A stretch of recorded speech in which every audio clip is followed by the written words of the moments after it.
More than 2 decades behind bars for a wrongful murder conviction is now living his life here in Southwest Florida.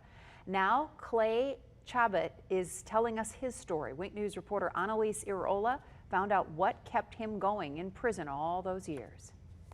Like many others in our community, Clay Chabot moved to Southwest Florida a little later in life. Other than the heat, I love Florida. I love the water, always have, and I need sunshine.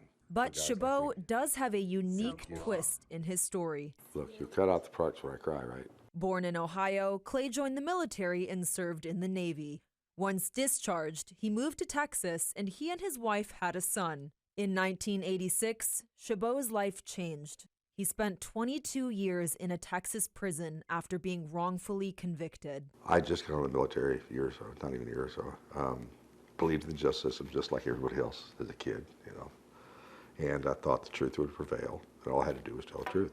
He was convicted for the rape and murder of a woman he and his wife were friends with. His brother-in-law pointed the finger at Chabot. They went to him with the same story or the same deal, said, hey, if you'll testify against Clay, and sure enough, he did. So he got on the stand and said, yep, we were both there, but he pulled the trigger. After decades in prison, the Innocence Project got involved and helped him get out. DNA evidence would later match Chabot's brother-in-law. I always kept 1 foot out, 1 foot in. I like a lot of people in there that they just give up and they delve into the prison life, join the gangs or whatever.